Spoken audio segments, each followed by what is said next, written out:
महात्मा ज्योतिराव गोविंदराव फुले एक भारतीय समाज सुधारक, समाज प्रबोधक, विचारक, समाजसेवी, लेखक, दार्शनिक तथा क्रांतिकारी कार्यकर्ता थे।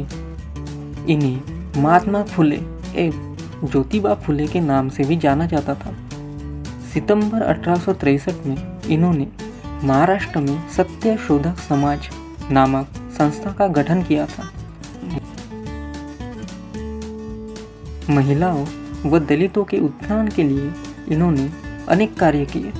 समाज के सभी वर्गों को शिक्षा प्रदान करने के ये प्रबल समर्थक थे। वे भारतीय समाज में प्रचलित जाति पर आधारित विभाजन और भेदभाव के विरुद्ध थे। ज्योतिबा फुले को संत महात्माओं की जीवनियाँ पढ़ने में बड़ी रुचि थी। उन्हें ज्ञान हुआ कि जब भगवान के सामने सब नर नारी समान हैं, तो उनमें ऊंच नीच का भेद क्यों होना चाहिए। महात्मा ज्योतिबा फुले का जन्म 1827 में पुणे में हुआ था। 1 वर्ष की अवस्था में ही इनकी माता का निधन हो गया। इनका लालन पालन एक बाई ने किया था।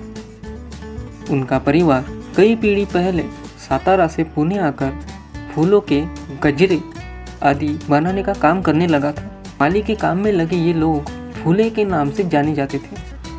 ज्योतिबा ने कुछ समय पहले तक मराठी में अध्ययन किया, बीच में पढ़ाई छूट गई और बाद में 21 वर्ष की उम्र में अंग्रेजी की 7वीं कक्षा में पढ़ाई पूरी की।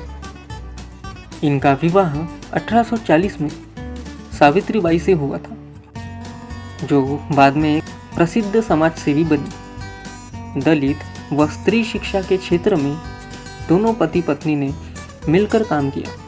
वह एक कमठ और समाजसेवी की भावना रखने वाले व्यक्ति थे। महात्मा फुले का उद्देश्य स्त्रियों को शिक्षा का अधिकार प्रदान करना, बाल विवाह का विरोध, विधवा विवाह का समर्थन करना था। फुले समाज की कुप्रथा, अंधश्रद्धा की जाल से समाज को मुक्त करना चाहते थे।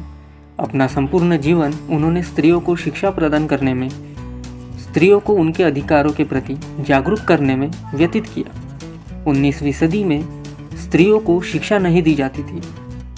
फुले महिलाओं को स्त्री पुरुष भेदभाव से बचाना चाहते थे। उन्होंने कन्याओं के लिए भारत देश की पहली पाठशाला पुणे में बनाई थी। स्त्रियों की तत्कालीन दयनीय स्थिति से फुले बहुत व्याकुल और दुखी होते थे। इसलिए उन्होंने दृढ़ निश्चय किया कि वे समाज में क्रांतिकारी बदलाव लाकर ही रहेंगे। उन्होंने अपनी धर्मपत्नी सावित्रीबाई फुले को स्वयं शिक्षा प्रदान की। सावित्रीबाई फुले भारत की प्रथम महिला अध्यापिका थी। उन्होंने विधवाओं और महिलाओं के कल्याण के लिए बहुत काम किया। इसके साथ ही किसानों की हालत सुधारने और उनके कल्याण के लिए भी काफ़ी प्रयास किए। स्त्रियों की दशा सुधारने और उनकी शिक्षा के लिए फुले ने 1848 में एक स्कूल खोला। यह इस काम के लिए देश में पहला विद्यालय था। लड़कियों को पढ़ाने के लिए अध्यापिका नहीं मिली तो उन्होंने कुछ दिन स्वयं ये काम करके अपनी पत्नी सावित्री फुले को इस योग्य बना दिया। कुछ लोगों में आरंभ से ही उनके काम में बाधा डालने की चेष्टा की, किंतु जब फुले आगे बढ़ते ही गए, उनके पिता पर दबाव डालकर पति पत्नी को घर से निकलवा दिया।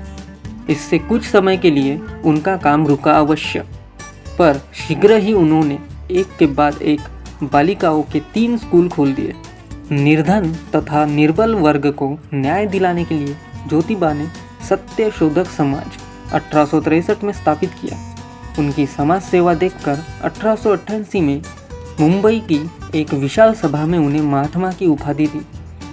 ज्योतिबा ने ब्राह्मण पुरोहित के बिना ही विवाह संस्कार आरंभ किया था और इसे मुंबई उच्च न्यायालय से भी मान्यता मिली थी।